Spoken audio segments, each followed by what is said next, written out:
Confederations কাপে শিরোপা জয়ের মিশনে লড়ছে জার্মানি ও চিলি। মেক্সিকোকে 2-1 গোলে হারিয়ে তৃতীয় স্থানে থেকে আসর শেষ করল রোনালদোবিহীন পর্তুগাল। 2019 বিশ্বকাপে বাছাই পর্ব খেলার কোনো শঙ্কাই নেই টাইগারদের, বললেন পাপন। আগামীতে বোর্ড সভাপতি নয়, পরিচালক হয়ে থাকার ইচ্ছা। ফ্লাড লাইট বসানোর জন্য মাওলানা ভাসানী হকি স্টেডিয়াম পরিদর্শন করেছেন ঠিকাদার প্রতিষ্ঠানের কর্মকর্তারা। এশিয়া কাপের আগে শেষ হবে সব কাজ, আশ্বাস ফেডারেশনের। এবং সোমবার শুরু হচ্ছে আন্তর্জাতিক টেনিসের সবচেয়ে মর্যাদার আসর উইম্বলডন। বেড়েছে প্রাইজ মানি, সেরেনা না থাকায় কিছুটা আকর্ষণ হারানোর শঙ্কা।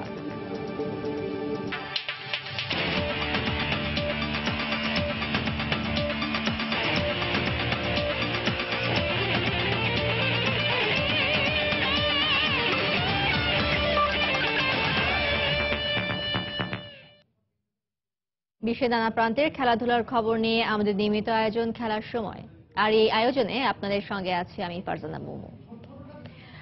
আসরে তৃতীয় হয়ে সন্তুষ্ট থাকতে হলো পর্তুগালকে। তৃতীয় স্থান নির্ধারণী ম্যাচে মেক্সিকোকে 2-1 গোলে হারিয়েছে রোনালদোবিহীন সেলেকাওরা। আসরে দুদলই ছিল শিরোপার দাবিদার, কিন্তু সেমিফাইনালে চিলির কাছে হেরে পর্তুগাল ও জার্মানির কাছে মেক্সিকো হেরে যাওয়ায় তৃতীয় স্থানটাই মূল লক্ষ্য হয়ে দাঁড়ায় দুদলের সামনে। কনকাকাফ জয়ী মেক্সিকো এর আগে কনফেডারেশনস কাপ খেলেছে 7 বার। সে তুলনায় এবারই প্রথম অংশগ্রহণ পর্তুগালের। তবে শক্তির বিচারে সমানে সমান দুদলের এই ম্যাচ নিয়ে আগ্রহের কমতি ছিল না সমর্থকদের মাঝে। অতৃত অ্যারেনায় জয়ের জন্য শুরু থেকেই আগ্রাসী ছিল পর্তুগাল ও মেক্সিকো। সেলেকাও গোলের দেখা পায়নি কোনো দল।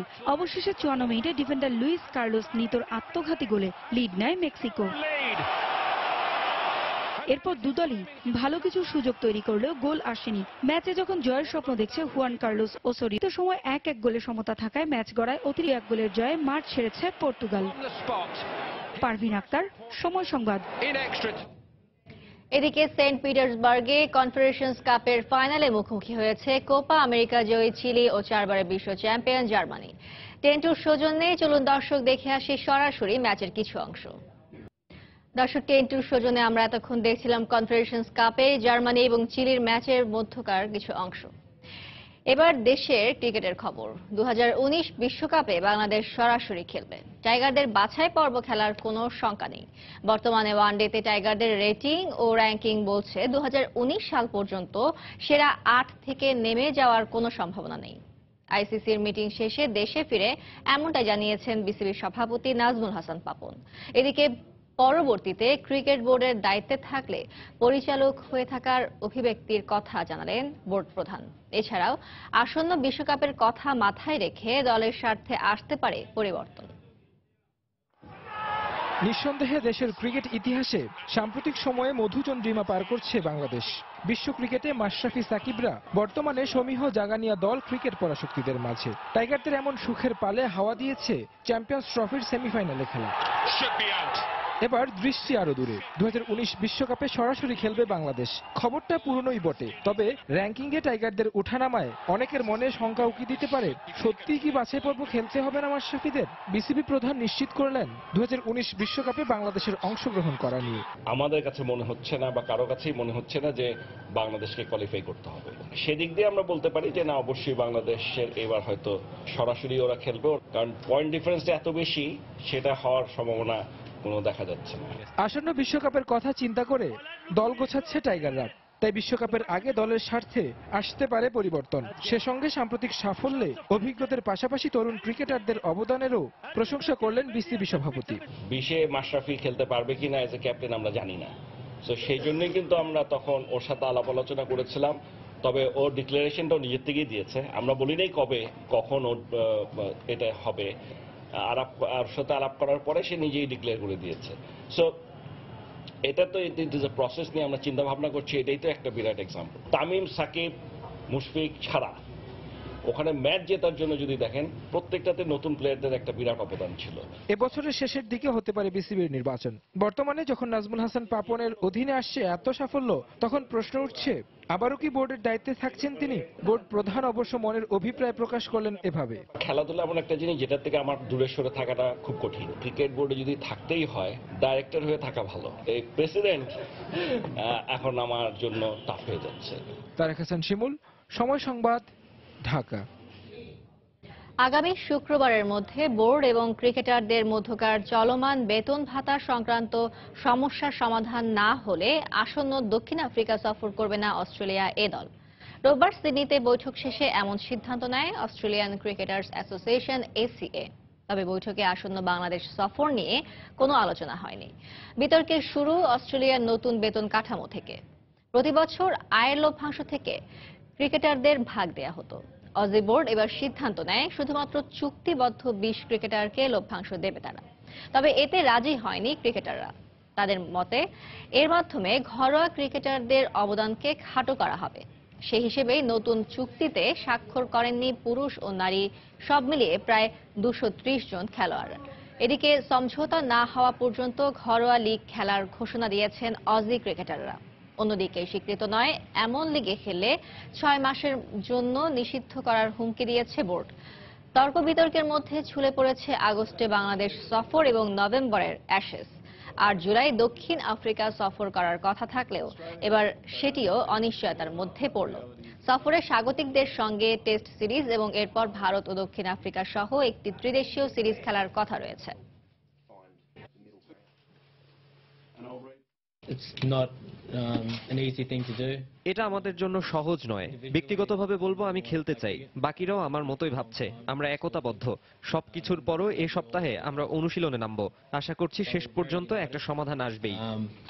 You know, it was quite an easy phone call in the end. Incredibly sad, and for the fans, of course. আমি জানি না সত্যটা সবাই বোঝে কিনা, তবে আসল কথাটি হচ্ছে আমরা সবাই খেলতে চাই। সেজন্য পর্যাপ্ত সুযোগ সুবিধাগুলো দরকার। অস্ট্রেলিয়ার জন্য খেলতে পারাটা আমাদের জন্য ভাগ্যের ব্যাপার। You're a young kid. এবার আমাদের ঈদের বিশেষ আয়োজন। শহীদুল আলম সোহেল, জন্ম চট্টগ্রাম জেলায়। ফুটবলার বাবার হাত ধরে শৈশবে বেড়ে ওঠা ফুটবলকে সঙ্গী করে অর্ধযুগ হলো বাংলাদেশ জাতীয় ফুটবল দলের গোলপোস্টের নিচে অতন্ত্র প্রহরী হিসেবে দায়িত্ব পালন করছেন। এছাড়াও গোলরক্ষকের দায়িত্ব পালন করছেন ঢাকা আবাহনীর হয়েও। টানা 3 বার ফেডারেশন কাপ জিতেছেন শেখ জামাল ও ঢাকা আবাহনীর হয়ে। AFC কাপে ঢাকা আবাহনীকে দিয়েছেন নেতৃত্ব। স্বপ্ন দেখেন একদিন জাতীয় দলকেও নেতৃত্ব দেবেন। দর্শক স্বাগত। খেলার সময়ে আমাদের নিয়মিত ঈদ আয়োজনে আজকে আমাদের সঙ্গে আছেন বাংলাদেশ জাতীয় ফুটবল দলের গোলরক্ষক শহীদুল আলম সোহেল। আজকে আমরা তার সঙ্গে আড্ডা দিব, তার ঈদ নিয়ে জানবো।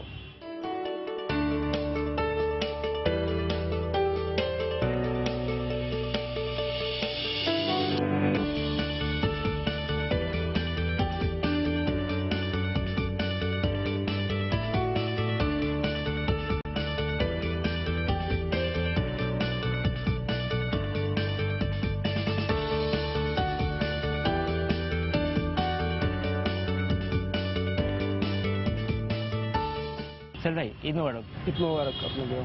কেমন আছেন? এই তো আছি, ভালো আছি। সোহেল ভাই, এখনকার ঈদের দিনগুলো আসলে কিভাবে কাটে? সারা দিনটা হচ্ছে আসলে কিভাবে কাটে? আসলে সকালবেলা উঠে নামাজ পড়ি, নামাজ পড়ে তারপরে নামাজ যখন শেষ হয় ফ্যামিলি সবার সাথে কোলাকুলি শেষ হয়ে দেখা করতে করে ফুপুদের বাসায় যাই। ফ্রেন্ড আছে সবার সাথে একসাথে আড্ডা মারি সারাদিন।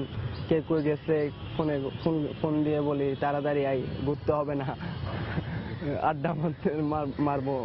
জাতীয় দলের হয়ে খেলা এবং শৈশবের ঈদ, এই দুইটার মধ্যে আপনি কোনো ধরনের কেমন পার্থক্যটা খুঁজে পান? সবাই বলবে শৈশবে, কারণ শৈশবে আমারও ভালো লাগতো, কারণ কোনো টেনশন ছিল না, কোনো চাপ ছিল না। এখনের ঈদটা হচ্ছে আমাদের নিজের উপর, আসলে কিভাবে কি করব, কি কেনাকাটা, ফ্যামিলির জন্য কি কেনাকাটা, সবার কখন যে ঈদ চলে যায় তা বুঝতে পারি না। শৈশবের ঈদ নিয়ে যদি এটা মজার স্মৃতি আমাদের দর্শকদের সঙ্গে শেয়ার করেন। স্মৃতি বলতে কি, বাবার সাথে সকালবেলা বের হতাম, নামাজে যেতাম, তারপরে আসতাম ফ্যামিলির সাথে, আবার বাবার সাথে ঘুরতাম, নানুর বাসা যেতাম, দাদুদের সাথে দেখা করতে যেতাম। এটাই এটাই ছিল আমার সবচেয়ে বড় স্মৃতি। বাবা নাই, এখন ঘুরতে পারি না। এখন যখন গ্রামে যান আসলে, এখন কিন্তু আপনার গায়ে একটা ট্যাগ থাকে, আপনি ফুটবলার, আপনি ন্যাশনাল টিমে খেলেন। তো অনেক সময় দেখা গেছে আপনার ঈদের সময় আপনি যখন যান, আপনাকে হয়তো মানুষ ঘিরে ধরে। তো এই জিনিসটাকে আপনি আসলে কিভাবে ফিল করেন? ঈদের সময় গেলে সবার সাথে একসাথে সবার সাথে দেখা করে। মসজিদ থেকে নামাজ শেষ হওয়ার যখন যাই, তখনই সবাই জিজ্ঞেস করে কি অবস্থা, কখন আসলি, খেলার কি অবস্থা, কয়েকদিন ছুটি। ছোটবেলায় হচ্ছে ঈদ সালামিটা পেতেন, আর এখন ঈদ সালামিটা হয়তো দিতে হয় আপনাকে। এই জিনিসটাকে আসলে কিভাবে ফিল করেন? এখন আপনাকে দিতে হয়, ছোটবেলায় যখন পেতেন, এখন এটা মিস করেন কিনা? সবাই যখন সালামি দিত, ওই টাকা আসলে অনেক খুশি, এই টাকা নিয়ে অনেক খুশি। কি করব না করব, খেলার জিনিস কিনতাম, ঈদের পরের দিন সবার সাথে হিসাব করতাম কে কত আমি বেশি পাইছি তোর থেকে, এগুলা নিয়ে বাড়াবাড়ি চলতো আমাদের মধ্যে। এখন হচ্ছে আপনাকে সালামি দিতে হয়, এখন আপনি সালামি দেন কিনা আসলে? হ্যাঁ, অবশ্যই আমি সালামি দিই। আমার কাজিনরাও আছে অনেক, আমার চাচাদের ছেলে মেয়ে আছে, ওগুলা সবাই নামাজ পড়ে আসা মাত্র সবাই জড়ায় ধরে সালামির জন্য। ছোটবেলায় শপিং এর একটা ব্যাপার ছিল, ফ্যামিলির কাছে আবদারের ব্যাপার ছিল, সেই এই রঙের জামা লাগবে, এই পাঞ্জাবি লাগবে, এমন পাঞ্জাবি লাগবে। সেই আবদারের জায়গাটা এখন তো আসলে অনেকটাই নাই। সেটা কেমন মিস করেন? জামা কিনে ফেলতাম, আলমারিতে ঢুকাই রাখতাম, চাবি থাকতো আমার কাছে, কেউ জানে আমার জামা না নেই। জামা দেখে ফেললে ঈদ নষ্ট হয়ে যাবে। ঈদের দিন দেখো সবাই দেখতে চাইতো কি জামা কিনছিস, কিরকম কালার, সবাই জানতে চাইতো। না, আমি বলতেছি না, আলমারিটাই থাক, পরের দিন দেখলে পুরান হয়ে যাবে। ফুটবলারের বাইরেও আপনার ব্যক্তি জীবন আপনি কতটা এনজয় করেন, সেই বিষয়গুলো জানবো। সেটি জানতে আমরা এখন চলেন ধানমন্ডি লেক থেকে ঘুরে আসি।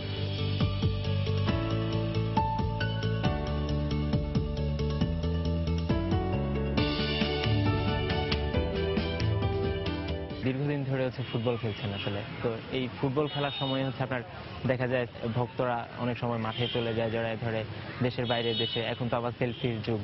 তো এই জিনিসগুলো হচ্ছে আসলে কতটা এনজয় করেন? এটা হচ্ছে জীবনের বেস্ট টাইম আমি মনে করি একটা প্লেয়ারদের। এটা ভালো লাগে অবশ্যই, যখন বাইরে যাই পরিচিত কেউ দেখে ভালো আছেন, ভালো খেলছেন, বা আপনি আমার টিমের প্লেয়ার, তখন খুব ভালো লাগে। যখন আবার সেলফি তোলে অনেক ভালো লাগে, কারণ আমাকে চিনে, এই ফুটবল খেলে দেখে আমাকে চিনে। ব্যক্তি জীবনে আসলে অ্যাজ এ ফুটবলার দিন শেষে আপনার ফিলিংটা কেমন থাকে? ম্যাচ ডে যখন থাকে, তখন যদি কোনো টিম কোনো ম্যাচ খারাপ খেলি বা করি, তখন খুব খারাপ লাগে, রাতে ঘুম হয় না। আর যখন ভালো খেলে তখনই খুব ভালো একটা ঘুম হয়, এটাই আর কি।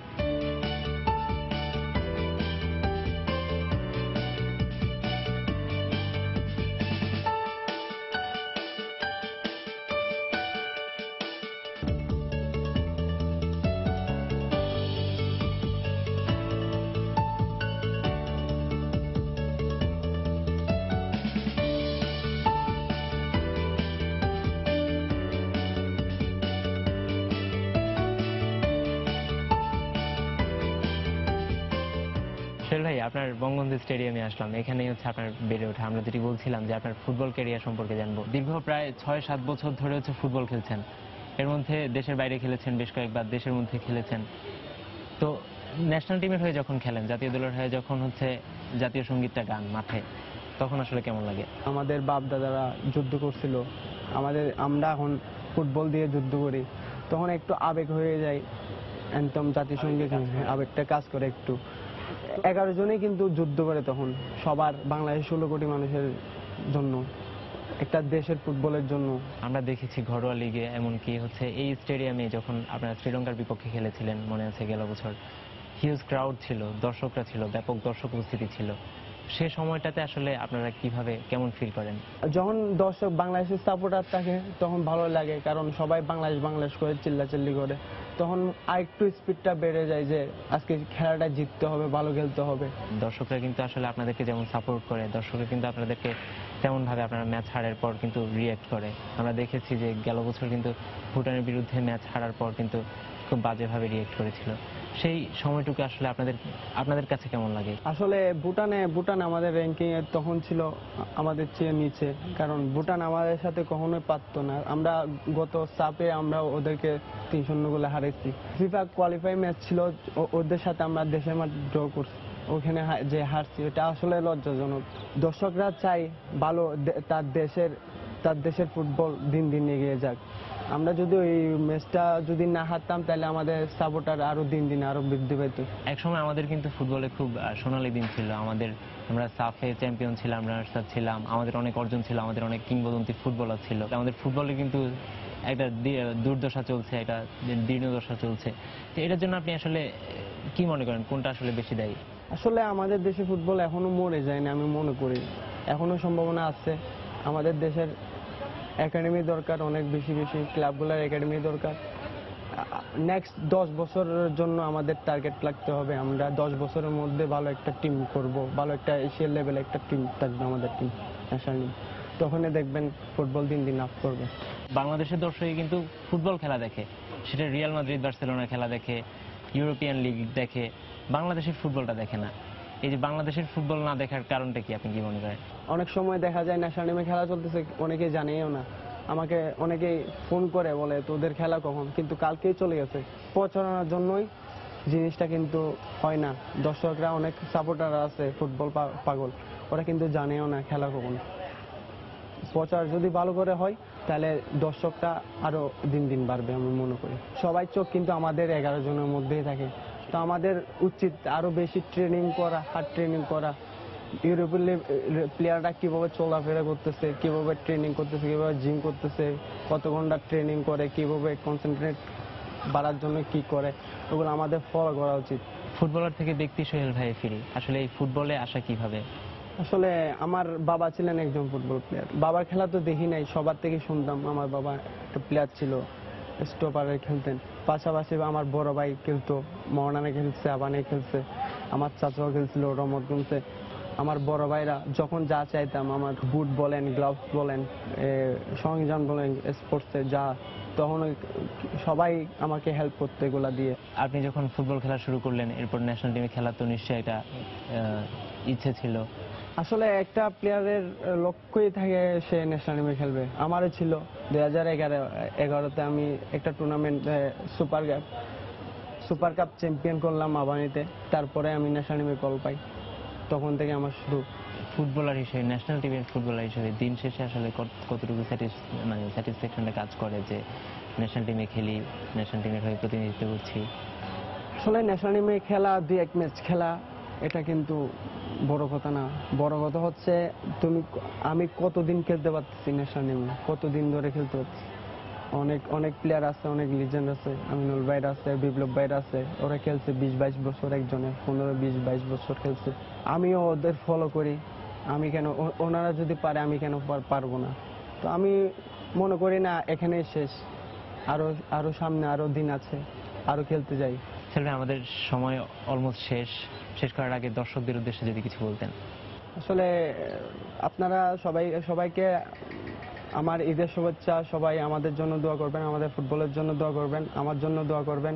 সব সময় ফুটবলের পাশে থাকুন, ফুটবল খেলুন, বাচ্চাদের ফুটবল খেলার জন্য উৎসাহিত করুন। সবাই ভালো থাকবেন। আসসালামু আলাইকুম। ধন্যবাদ সোহেল ভাই আমাদেরকে সময় দেওয়ার জন্য। আপনার ঈদ অনেক ভালো কাটার জন্য অনেক শুভকামনা। ধন্যবাদ আপনাকে। খেলার সময় আরো থাকছে। নারী বিশ্বকাপে 2 চিরপ্রতিদ্বন্দ্বীর লড়াইয়ে পাকিস্তানকে 95 রানে হারালো ভারত। নিজ নিজ ম্যাচে জয় পেয়েছে অস্ট্রেলিয়া, ইংল্যান্ড ও দক্ষিণ আফ্রিকা।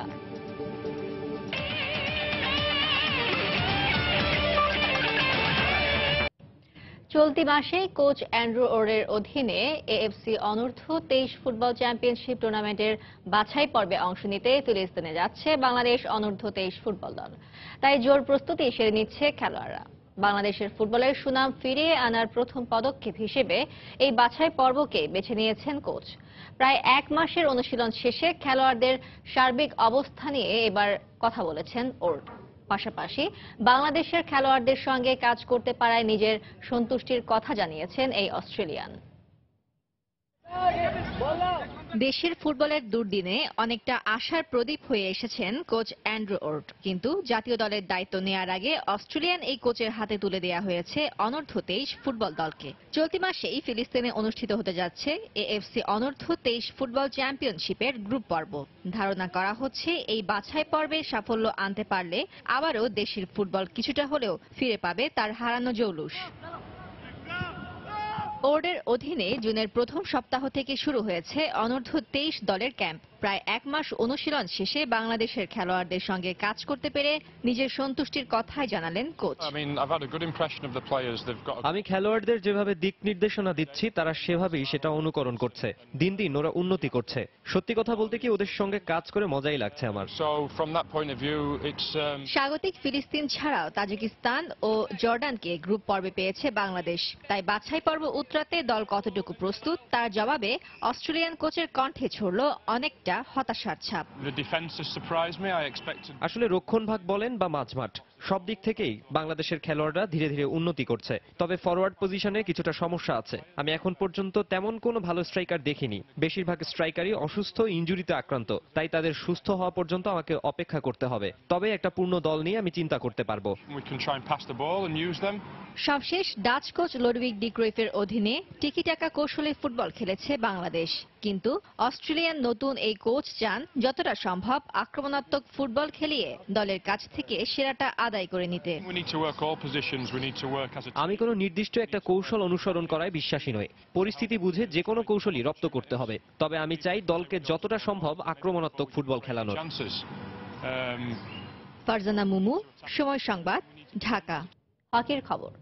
এশিয়া কাপের 10ম আসরকে সামনে রেখে ফ্লাড লাইট বসানোর জন্য ভেন্যু মাওলানা ভাসানী হকি স্টেডিয়াম পরিদর্শন করেছেন ঠিকাদার প্রতিষ্ঠানের কর্মকর্তারা। সবকিছু ঠিক থাকলে 2 সপ্তাহের মধ্যে কাজ শুরু করে দিতে চায় তারা। এদিকে ফেডারেশনের সহ সভাপতির বিশ্বাস নির্ধারিত সময়ের আগেই সম্পন্ন হবে ফ্লাড লাইট বসানোর কাজ। দীর্ঘ 32 বছর পর আবারও ঢাকায় ফিরছে এশিয়া কাপ হকি। এশিয়ার র্যাঙ্কিং এর শীর্ষ 8 দলের জম্পেশ লড়াই দেখতে উন্মুখ হকি প্রেমীরা। তবে টুর্নামেন্টের স্বাগতিক হতে এখনো পূরণ করতে হবে বেশ কিছু শর্ত। 29 আগস্টের মধ্যে শেষ করতে হবে মওলানা ভাসানী হকি স্টেডিয়ামে ফ্লাডলাইট বসানোর কাজ। হাতে বাকি মাত্র 57 দিন। সে লক্ষ্যে দ্বিতীয়বারের মতো স্টেডিয়াম পরিদর্শন করেছেন ফেডারেশন ও ঠিকাদার প্রতিষ্ঠানের ঊর্ধ্বতন কর্মকর্তারা। লাইট পোস্টের স্থান চূড়ান্ত ও নকশা অনুমোদনের পর শীঘ্রই কাজ শুরু করে দিতে চায় তারা। We have got the letter of intent, যেটাকে বলা হয়। ওয়ার্ক অর্ডার হয়তো 2-1 দিনের মধ্যেই হাতে এসে যাবে। তো লেটার অফ ইন্টেন্ট পাইলে I think that's good enough. Will start the civil work. এবং সিভিল ওয়ার্কের আগে প্রি কন্ডিশন এইটাই যে ফাউন্ডেশনটা it should be vetted by BUET. স্টেডিয়ামের ভিতরে 4টি পিলারে 2000 ওয়াটের 120টি লাইট বসানো হবে। আর সেজন্য খরচ ধরা হয়েছে প্রায় 8.5 কোটি টাকা। মাঠের চারিদিকে 1300 লাক্স পাওয়ার থাকতে হবে আমার এখানে। সো এটা সামঞ্জস্য রাখার জন্য লাইট যদি কিছু বেশি লাগে সেটা তারা করে দিবে। খেলা শুরু হওয়ার 45 ডেজ আগে এই কাজ কমপ্লিট করতে হবে। এটারও একটা প্রেশার রয়েছে আমাদের উপরে, সেটাও ওনাদের সাথে শেয়ার করেছি আমরা। সো ওনারা বলেছে যে আমরা চেষ্টা করব, আমরা যতদূর পারি এটা কাছাকাছি সময় রেখে, হয়তো অল্প কিছুদিন তার বেশি যেতে পারে। কিন্তু হকি ফেডারেশনের নির্বাচন আর আমলাতান্ত্রিক জটিলতায় নির্ধারিত সময়ের মধ্যে যদি ফ্লাডলাইট বসানোর কাজ শেষ না হয় সেক্ষেত্রে টুর্নামেন্টটি সরে যেতে পারে মালয়েশিয়ায়। তবে আপাতত সে সংখ্যা বাদ দিয়ে শুধুই ফ্লাডলাইট বসানোতেই মনোযোগী হতে চায় ঠিকাদার প্রতিষ্ঠান ও হকি ফেডারেশনের কর্মকর্তারা। মাহবুব রিমন, সময় সংবাদ, ঢাকা। আবার ক্রিকেটের খবর। শ্রীলঙ্কা জিম্বাবুয়ে ওয়ানডে সিরিজ প্রসঙ্গ। দাপুটে জয়ে সিরিজের সমতা আনলো শ্রীলঙ্কা। গলে 5 ম্যাচ সিরিজের দ্বিতীয় ওয়ানডেতে জিম্বাবুয়েকে 7 উইকেটে হারিয়েছে লঙ্কানরা। আগে ব্যাট করে 155 রান করে জিম্বাবুয়ে। জবাবে থারাঙ্গার অপরাজিত 50-তে 3 উইকেট হারিয়ে জয় নিশ্চিত করে স্বাগতিকরা। টস হেরে ব্যাট করতে নামা জিম্বাবুয়ের শুরুটা ভালো হয়নি। দলীয় 11 রানে সলোমন মিরের উইকেট হারায় তারা। এরপর অভিজ্ঞ মাসাগাদজা ও আরবিন জুটির 56 রানে সেই ধাক্কা অনেকটাই কাটিয়ে ওঠে জিম্বাবুয়ে। তবে স্বাগতিক স্পিনারদের ঘূর্ণিতে দিশেহারা জিম্বাবুয়ে এরপর আর বড় জুটি গড়তে পারেনি। 155 রানে গুটিয়ে যায় তাদের ইনিংস। শ্রীলঙ্কার হয়ে সান্দাকান 4টি ও অভিষিক্ত ওয়ানিরু হাসারাঙ্গা তুলে নেন হ্যাট্রিক। জবাবে দলীয় 10 রানে 2 উইকেট হারিয়ে চাপে পড়ে শ্রীলঙ্কা। তবে উপল থারাঙ্গার ব্যাটিং দৃঢ়তায় ম্যাচে ফেরে স্বাগতিকরা। ক্যারিয়ারের 34তম 50 তুলে নেন তিনি। দলকে জয় এনে দিয়ে 75 রানে অপরাজিত থাকেন থারাঙ্গা। টেনিসের খবর। আন্তর্জাতিক টেনিসের সবচেয়ে মর্যাদাপূর্ণ আসর উইম্বলডন শুরু হচ্ছে সোমবার। চোট আঘাতের সমস্যা থাকলেও ক্যারিয়ারে প্রথমবারের মতো শীর্ষ বাছাই হিসেবে আসর শুরু করবেন বর্তমান চ্যাম্পিয়ন অ্যান্ডি মারে। দারুণ ফর্মে থাকা ফেদেরার ও নাদালও শিরোপার অন্যতম দাবিদার। যদিও নারী এককে আকর্ষণ কিছুটা কম সেরেনা উইলিয়ামস ও মারিয়া শারাপোভা না থাকায়। তবে এবারের আসরে সব বিভাগের চ্যাম্পিয়নদের জন্যই বেড়েছে প্রাইজ মানি। শুভ্রতায় আভিজাত্য কথাটি সমর্থক হতে পারে উইম্বলডন টেনিসের জন্য। ঐতিহ্যগত কারণের জন্যই না, মর্যাদার দিক থেকেও অন্য 3 গ্র্যান্ড স্ল্যামের চেয়ে এগিয়ে রাখা হয় উইম্বলডনকে। বিশ্বের সবচেয়ে পুরনো টেনিস টুর্নামেন্টের 131তম আসর শুরু হতে অপেক্ষা আর মাত্র কয়েক ঘন্টার। এবারও শুরুর আগে উত্তাপ ছড়াচ্ছে বিশ্বের সবচেয়ে প্রাচীন এই টেনিস টুর্নামেন্ট। ফেভারিটকে তা নিয়ে আলোচনার শেষ নেই। প্রায় 1.5 দশক হলো ফেদেরার, নাদাল, জোকোভিচ ও মারে এই 4 খেলোয়াড় নিজেদের মধ্যে ভাগাভাগি করে নিয়েছেন শিরোপা। এবারও বাছাইয়ের শীর্ষ 4-এ আছেন এই তারকারাই। 5 বছরের অপেক্ষার পর গেল জানুয়ারিতে দেখা পেয়েছেন ক্যারিয়ারের 18তম গ্র্যান্ড স্ল্যামের। এবার মিশন 8ম উইম্বলডন শিরোপার, যা জিতলেই উন্মুক্ত ও অপেশাদার যুগ মিলে এককভাবে সবচেয়ে সফল খেলোয়াড় বনে যাবেন রজার ফেদেরার। শিরোপার জন্য 35 বছর বয়সী ফেডেক্স কতটা দৃঢ় প্রতিজ্ঞ তা বোঝা যায় ফ্রেঞ্চ ওপেনে তার অংশ না নেওয়া থেকেই।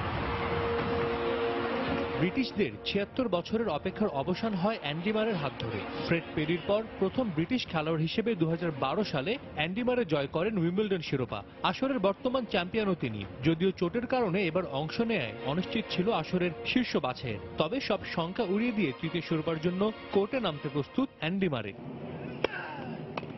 ক্লে কোর্টের রাজাখ্যাত রাফায়েল নাদালের ঘাসের কোর্টের রেকর্ড অতটা সমৃদ্ধ নয়। শিরোপা জিতেছেন 2 বার, যার শেষটি ছিল 6 বছর আগে। তবে গেল মাসে নিজের 10ম ফ্রেঞ্চ ওপেন জয়ের সুখস্মৃতি নিয়ে এবার অল ইংল্যান্ড টেনিস কোর্টে নামবেন এই স্প্যানিশ তারকা।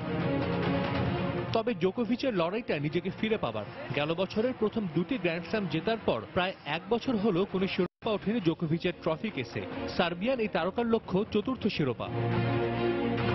অন্যদিকে মেয়েদের এককে এবার আকর্ষণ তেমন একটা নেই বললেই চলে, যার কারণ গেল 2 আসরে চ্যাম্পিয়ন সেরেনা উইলিয়ামস ও রাশিয়ান সেন্সেশন মারিয়া শারাপোভার অনুপস্থিতি, যাতে কপাল খুলতে পারে নতুনদের। উইম্বলডন শিরোপা জয়ের অভিজ্ঞতা থাকা পেত্রা কেভিতোভা, ভেনাস উইলিয়ামস থাকলেও স্পটলাইট থাকবে গেল আসরের রানার্স আপ ও এবারে শীর্ষ বাছাই অ্যাঞ্জেলিক কেরবারের দিকে।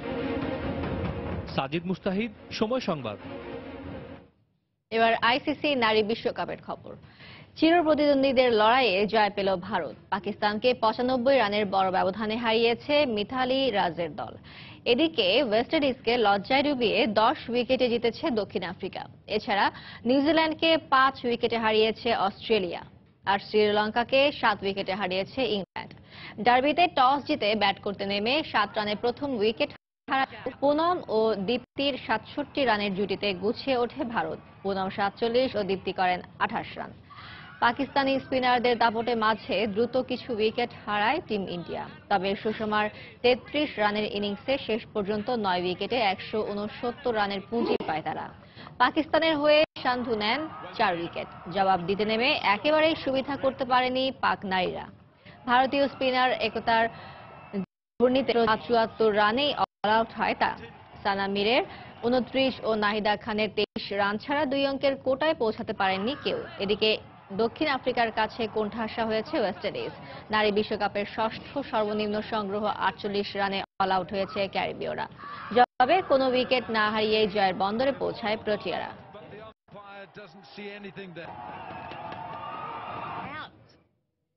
খেলার সময় শীর্ষ সংবাদগুলো জানিয়ে দিচ্ছি আর একবার। কনফেডারেশনস কাপের শিরোপা জয়ের মিশনে লড়ছে চিলি ও জার্মানি। স্টিনেডেলের গোলে প্রথমার্ধে 1-0 এগিয়ে জার্মানরা।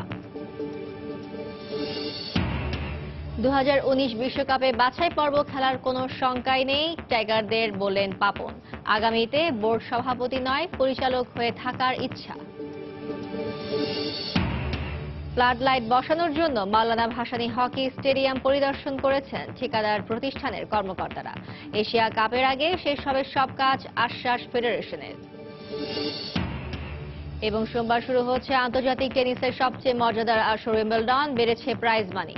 সেরেনা না থাকায় কিছুটা আকর্ষণ হারানোর শঙ্কা।